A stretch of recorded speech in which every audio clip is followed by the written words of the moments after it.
When a quiet black girl is brutally bullied at her new school, no one steps in, until her father, a man with a dangerous past he's kept buried for years, decides he's done staying silent. Imani Reddick stood by the side entrance of Holston Middle School, holding her backpack strap so tight her fingers ached. She didn't cry. That wasn't her style.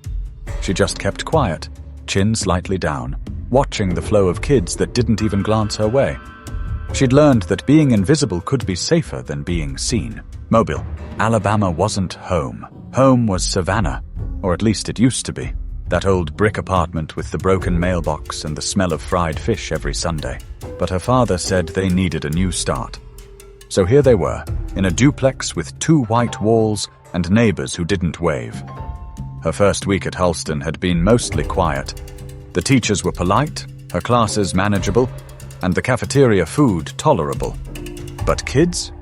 Kids could sense difference like dogs sniffing out fear. Imani didn't speak unless she had to. Her voice had weight, her father used to say. She didn't waste it on small talk. Her hair was pulled into neat twists, her shoes clean, and her clothes ironed. Simple and smart. Nothing flashy. Just careful. She didn't want attention. But on Thursday, attention found her anyway. She was walking down the B Hall corridor, heading toward science class, when a tall boy with sunburned cheeks and a smug look stepped right into her path. "Hey," he said, tilting his head like a puppy pretending to be friendly. "You don't talk much, huh?" Imani blinked at him, unsure if it was a question or a trap. "What's wrong? You too good to say hi?" He pressed. "I'm going to class," she said quietly, trying to pass. He sidestepped and bumped her shoulder, making her stumble a bit. "Chill out. Just saying hi. Don't get all defensive." She didn't reply. Just kept walking, heart pounding faster than it should have. His name was Tyler McHale. She learned that later in gym class when he laughed loudly during a basketball game and called another kid slow as hell, loud enough for the whole room to hear. The other boys laughed with him. Even the coach didn't say much. Tyler had a reputation, but no one said it out loud. He was one of those kids you didn't challenge unless you were trying to make your life harder. Imani had seen his type before. Loud, entitled, cruel in that smiling way adults didn't quite catch. That night at home, her dad asked the usual. "How was school, baby?" She shrugged. "Fine. Anybody giving you trouble?" She shook her head. "Nah." Darius Reddick studied her face. His eyes weren't the kind to skim. They dug. She met his gaze just long enough, then looked away and started fiddling with her fork. "You know you can tell me anything, right?" he said. "I know." He didn't push. He never did. He believed in giving space. That's what he told her since she was little. A quiet kid ain't weak. They're just waiting on the right time to speak. Imani wanted to believe that still worked. But things at Holston were different. This wasn't Savannah.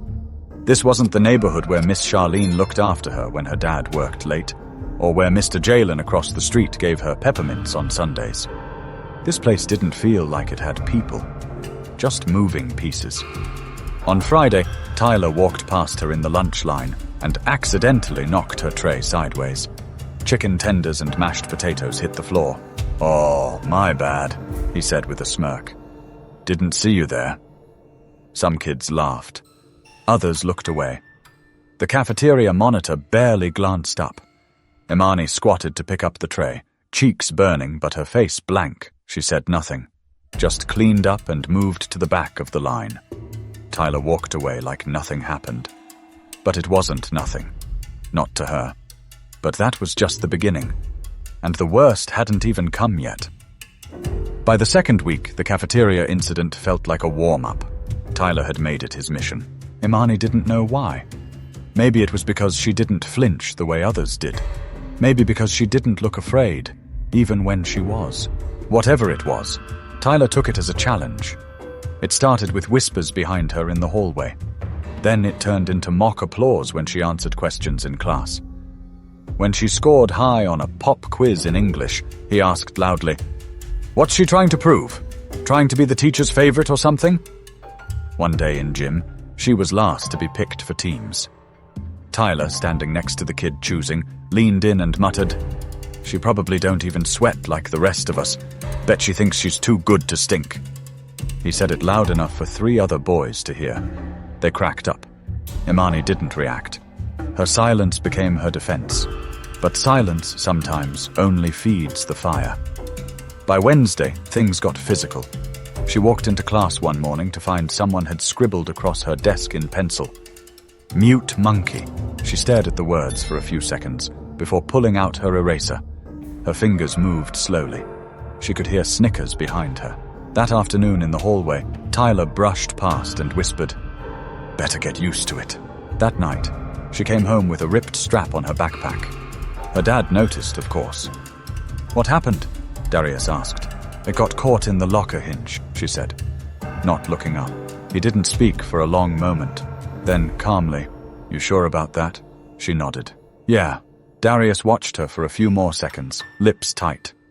Then he got up, walked to the kitchen, and pulled open a drawer.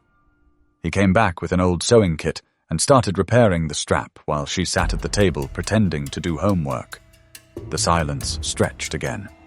Not heavy, just familiar. She knew he was holding back. She also knew he'd wait as long as she needed. But her chest was starting to fill with things she didn't know how to say. Not yet. Friday was the worst so far. In the middle of lunch, Tyler sat down directly across from her. Without asking. Without a tray. Just his grin. "You don't like talking, huh?" he said, drumming the table with his fingers. "You one of those weird girls? Think you better than people?" Imani kept eating. Bite by bite. Slow. "I asked you a question," he said louder. "Or you too stupid to answer?" People nearby started watching. A few phones were out. Imani finally looked up. "No," she said. "No what? I don't think I'm better. I just don't like trash."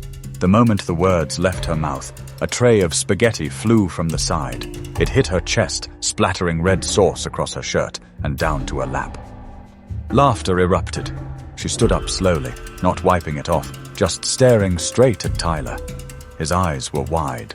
Not scared, just surprised. Like he didn't expect her to say anything at all. The lunch monitor came over too late. As always. "What happened?" she asked, already looking annoyed. Imani didn't answer. She just picked up her tray and walked to the nearest trash can. Sauce dripping. Shirt ruined. Her heart a drum in her chest. That night, she didn't eat dinner. Her father knocked twice on her door before pushing it open. She was sitting on the floor, changing the shirt in her sketchpad, drawing thick black lines over what used to be white cotton. "Baby girl," he said quietly. She didn't answer. He came and sat beside her. "I've been keeping my peace," he said. "Trying to let you breathe, give you time. But I know something's going on, and I ain't the type to just sit back while my daughter's hurting." She looked at him, her voice barely a whisper. "I can handle it." "I know you can," he said. "But that don't mean you should have to." But what he didn't know, what neither of them knew, was how close things were to going completely off the rails. It happened the following Tuesday. The school day had dragged on like wet clothes. Imani kept her head down, stayed in the back of classrooms, and avoided the cafeteria altogether. She'd learned which bathrooms were usually empty, which hallways had working cameras, and which ones didn't. But you can't plan for everything. After 6th period, she was walking down the east hallway. Bare walls, broken lockers, no foot traffic. Her backpack weighed heavier than usual, not from books, but from everything she was carrying inside. Anger, shame, and that quiet thing she couldn't name that sat behind her eyes and made them sting sometimes for no reason. Then she heard it. Footsteps behind her. Fast. She didn't turn, just walked quicker. But then the shove came. Hard. Her shoulder smacked the metal lockers. Her bag slid off her arm and hit the floor. "What's your problem, freak?" Tyler's voice rang out behind her, too loud for the space. Imani turned slowly, breathing through her nose. "I'm not bothering you," she said. "You think you can disrespect me in front of everybody and get away with it?" He stepped closer. "Go away, Tyler." "Or what?" I'll tell someone. Oh yeah? He grinned. Like who? Those teachers that don't even look at you? Please. Imani didn't move, didn't blink. Tyler glanced down, then suddenly reached for her backpack. She stepped to block him. Wrong move. He shoved her again, this time with both hands. She lost her balance. Her shoe caught the edge of the wall molding, and her head hit the corner of the locker with a dull, awful sound. She dropped to the ground like her strings had been cut. For a second, it went quiet. Even Tyler took a step back. Imani didn't move. Blood started to thread down the side of her face, a single line across her cheek. A janitor down the hall finally turned the corner. His mop froze mid-air. "Hey, what the hell's going on?" he shouted, rushing over. Tyler bolted. The ambulance arrived within minutes. The principal was suddenly everywhere, phone in hand, voice urgent, face pale. The silence they'd given Tyler before, gone. By the time Darius got the call, Imani was already at Springdale Medical Center. The nurse told him she was conscious but needed stitches. A mild concussion, swelling on the left side of her face. He didn't say a word. Just walked into her room, eyes scanning every inch of her like he was memorizing damage. She looked small in the hospital bed. Not fragile. Just smaller than he remembered. She turned her head slowly when she saw him. "I'm sorry," she whispered. That was what broke him. "Don't," he said, kneeling beside the bed. "Don't say that." Her lips trembled. "You told me to tell you when I needed you. I'm here now," he said. "I'm not going anywhere." He sat with her for hours. Barely blinked.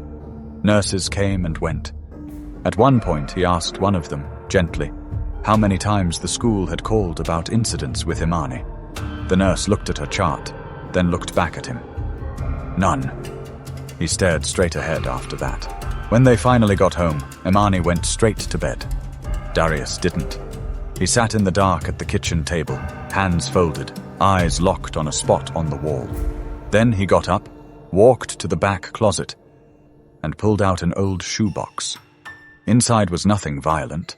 No guns, no knives, just a folded piece of paper, a photo of a man he hadn't seen in 10 years, and a phone number written in fading blue ink. He stared at it for a long time.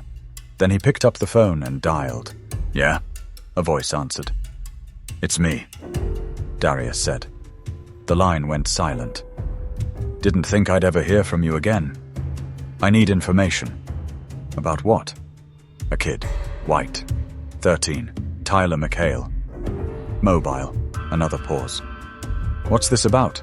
"He put my daughter in the hospital." Long pause. Then, "Day less." Darius hung up. Didn't exhale. Just stood there in the silence. The part of him he'd buried, deep, deep down, was stirring again. Not angry. Not even violent. Just alert. But making a call like that meant you were opening a door, and once that door opened, things had a way of walking through that you couldn't always send back. 15 years ago, Darius Reddick was known by a different name, Deke. In Savannah, when someone said Deke, people listened. He wasn't loud, and he wasn't reckless. But he got things done. He moved quietly, the kind of quiet that made people nervous. If someone owed, he collected. If someone disappeared, he knew why. He never pulled the trigger himself unless it was personal, and it rarely had to be. Deke wasn't a boss. He didn't want that spotlight. He stood just behind the throne, and that was where the real power lived. But then Marissa got pregnant. She wasn't from the streets. She was studying to be a nurse. Beautiful, straight-talking, and sharp. When she told Darius they were having a child, something shifted in him. He started thinking about legacy, about what his daughter would see when she looked at him, about how many lies it would take to keep her from finding out who he really was. Marissa didn't make it to delivery. There was an accident, a rainy night. A drunk driver. She was gone. Just like that. And suddenly, the only thing Darius had left in the world was a 5-pound baby girl with her mother's eyes. He disappeared after that. Left Savannah. Cut ties. Sold the cars, buried the cash, burned the phone. Moved to smaller towns, took quiet jobs, and kept to himself. For 14 years, he made himself invisible. For Imani. But the phone call he made that night, after seeing her in the hospital, that was the first thread pulled. The man he'd called, Terence Bug Nichols, wasn't a friend. Not really. More like someone you used when you needed results without noise. 3 days after the call, Bug sent a message. Tyler McHale, son of Curtis McHale. Mobile PD. Curtis ran a side job for a while, moving product through impounded vehicles. Got busted 5 years ago but slid out on a technicality. Still wears the badge. Still dirty. Darius sat with that for a while. He didn't want revenge. This wasn't about hurting some kid, but knowing that the father was a man who used his badge to bend people, that was different. That meant Tyler was playing tough because he never saw consequences, because someone had taught him there weren't any. And that made Darius angry in a way he hadn't been in a long time. He drove across town that night, parked a few blocks from an old warehouse by the train yard. Knocked once, then twice, slow.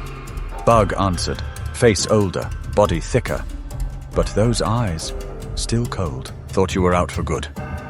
Bug said. I was. Bug gestured for him to come inside. So, what changed? Darius looked around. Metal shelves, old crates, a faint hum of radio static in the corner. I need to scare somebody. Bug raised an eyebrow. Scare. I want the message to land, but no blood. Bug chuckled. That ain't your usual style. I'm not that man anymore. Bug looked at him for a long second, then nodded. All right, I got someone who owes me. Real discreet. Ex-military, now works security. He'll leave a note they'll remember. No threats, no harm. Just presence, Darius said. Bug smirked. You want to haunt the man. Exactly. 2 days later, Curtis McHale came home to find his front door slightly ajar. Inside, nothing was stolen. But every drawer had been opened. His framed awards placed face down, and a single Polaroid photo sat on his recliner. An image of Curtis from 5 years ago, hands cuffed, head down, flanked by officers. On the back, a simple sentence. Your kid is next if mine gets hurt again. Curtis didn't call it in. He knew better. This wasn't something you reported. That same week, Tyler stopped coming to school. No announcement, no goodbye. Imani noticed his absence but said nothing. She was back in class. Head high. Quiet, but not hiding anymore. But Darius knew that when you stir the past, it doesn't always go back to sleep. Sometimes it wakes up angry. The house phone rang just after 11:30 p.m. Darius rarely answered unknown numbers, but something in his gut told him to pick up. He didn't speak, just waited. A low voice came through, familiar, dry. You made noise, Deke. Darius didn't reply right away. Then, I asked for silence. Just presence, the voice chuckled. Yeah, well, some presence echoes louder than you think. Darius pressed the phone tighter. Who is this? You remember Devon Mars? That name hit like gravel in his throat. Devon Mars had once been a problem solver in Savannah. Ruthless, meticulous, and addicted to power. Darius had crossed him once, years ago, when Mars got too close to someone Darius cared about. It had ended in a standoff that was never spoken of again. Until now. What about him? He's in Pensacola now. Real estate, nightclubs, politics too. His kid goes to Halston Prep. Word is he's heard your name again. And he's not happy. Darius sat back in the chair, the kitchen clock ticking behind him like a countdown. I'm not in that world anymore. Then why's your name moving through it again? Click. The line went dead. For the next hour, Darius sat in silence, mind spinning. Devon Mars didn't forgive, and he didn't forget. If his name was being passed around, that meant others were listening too. It wasn't just about Tyler anymore. It was about what people thought Darius might become again. The very idea of it made his stomach turn. He thought about Imani, how she used to fall asleep on his chest, how she'd learned to walk with her arms out like wings. He'd promised her a different life, a quiet one. But quiet wasn't always safe. At school, people noticed Imani was walking a little taller. She didn't smile much, but her silence now felt different, less like retreat, more like strength. Her teacher, Ms. Kendrick, pulled her aside after class. "I just want to say, I'm sorry we didn't do more. We should have," Imani looked her in the eye. "I'm not waiting for anyone else to do the right thing anymore." Ms. Kendrick paused.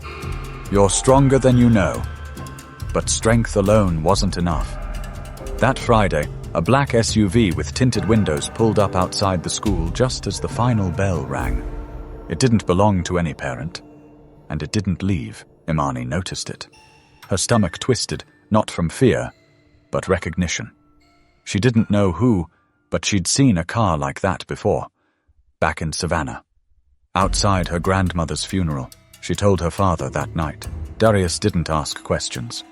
He just stood, walked to the back room, and took the phone from a drawer. This time he didn't call Bug. He called someone else. A woman answered. Her voice was rough, like gravel and whiskey. "It's been a long time, Deke." "Too long, Tanya. I heard you went soft." "I did, on purpose." She laughed once. "That's good, but now you're calling. I need eyes on a vehicle, black SUV, tinted, Florida plates, sitting outside Holston Middle School." There was a pause. Then, "I'll have something for you tomorrow." That night, Darius sat by Imani's bedroom door. Not because he didn't trust the locks, because it was the only place he felt he could breathe. The next day, Tanya called back. "Vehicle's tied to Mars nightclub. Not registered in his name, but his driver uses it. Imani's school isn't on his usual route." Darius swallowed hard. "He's not making a move. He's sending a message. Or waiting for you to." That afternoon, Darius drove to Pensacola. No guns, no threats, just an old envelope with a picture of Marissa, Imani's mother. He handed it to the security guard at Mars's club. "Tell him Deke said this is all that matters now, and if anything touches her, I won't come to talk." The guard didn't speak, just took the envelope and backed away like it was radioactive. Darius didn't wait for a response. He drove back home in silence. But when men like Mars feel challenged, they don't let it go. They look for weak spots, and Darius had only one. It started with a package. Small, plain, no return address. Sitting on Darius's porch 2 mornings after his trip to Pensacola. He knew better than to touch it right away. He looked it over, studied the corners. No wires, no weight that felt off. Still, he opened it outside, slowly, with a pocket knife he hadn't used in years. Inside was a USB drive. Nothing else. He took it inside, plugged it into the old laptop he kept offline. The screen lit up with one single video file. Property. He clicked. Footage started rolling. Grainy security footage from a grocery store parking lot. Imani standing near the front entrance, scrolling her phone. Then a figure steps into frame. Doesn't approach her, doesn't speak, just stands across the lot, facing her, watching. Then walks away. The camera pans and follows him. White man, shaved head, blue jacket. A face Darius recognized. One of Mars' old enforcers. Still breathing, apparently. There was no threat spoken. None needed. The message was clear. We can reach her any time. Darius closed the laptop and stood still for a long while. Then he walked into the bathroom and stared at his reflection. He didn't look like Deke anymore. The beard was streaked with grey. His hands looked heavier than they used to. But something inside him, something cold and sharp, was still intact. He picked up the phone and made one final call. "I need all of them in the same room," he said. 3 hours later, he was in the back room of a car shop in Foley. 5 men sat around him, each one with a past they didn't put on paper. "Tell me why we're here," one of them asked. "They threatened my daughter," Darius said. Nobody asked for proof. Nobody questioned his tone. "They want to scare me into silence, but I've stayed silent for 14 years. That's enough." "So what's the move?" Darius leaned forward. "We don't go to war. We go to roots. Every man Mars is connected to. We put light on them. Their records, their deals, their back channels. We leak everything. You trying to destroy him? No, Darius said. I'm reminding him that just because I walked away doesn't mean I forgot how to play. The men nodded. Over the next 3 days, Darius orchestrated a quiet demolition. Public records sent to journalists, photos sent to wives, hidden accounts reported to the IRS. One of Mars's clubs suddenly got flagged for health code violations. Another lost its liquor license overnight. It was all done quietly, legally. But the message was loud. By Friday, the SUV stopped showing up at Imani's school. Mars went quiet. No retaliation, no messages. But it wasn't over. That night, Imani came home from school, found Darius at the kitchen table with the envelope from the club in front of him. She sat across from him. For the first time, she asked, "What did you used to do?" He looked at her for a long time, then said, "I did things I'm not proud of. Things that kept people scared. Things that kept us fed." She nodded, slowly. "And now? Now I'm trying to be something else." She hesitated. "But you went back to it. To protect me. I went back to protect you from people who don't play by rules. Not because I wanted to. Because I had to." She didn't speak for a moment. "I don't want to be afraid," she said finally. He reached across the table. "You're not. Not anymore." They sat there for a while, the evening closing around them. No need for big speeches, just two people understanding something new about each other. The next week at school, Imani volunteered to read her essay aloud in English class. Her voice didn't shake. It was about courage, not the kind in movies. The kind where you show up anyway, speak anyway, stay standing when the world pushes you down. After class, Ms. Kendrick gave her a small smile. "Proud of you." Imani smiled back, small but real. But Darius knew that peace bought this way always comes with a cost. He just hoped he'd paid enough. Spring crept into Mobile quietly that year. The trees along the schoolyard turned bright and full, and the days stretched a little longer. It had been almost 2 months since Imani had seen Tyler McHale's face. She never heard exactly what happened to him. Rumors floated. He transferred schools. His dad took a leave. His family moved. But no one confirmed anything. And Imani didn't care to ask. She had other things to focus on now. When the school announced the annual student-led assembly, Ms. Kendrick encouraged Imani to take part. Not just attend, speak. At first, she hesitated. But then something in her shifted. A kind of quiet courage, not loud or showy, just steady, like her. So she signed up. When her name was called on the day of the event, the gym fell almost silent. Teachers leaned forward. Students stopped whispering. Imani walked to the podium with her hands at her sides, her notes folded in one pocket, untouched. She looked out over the crowd.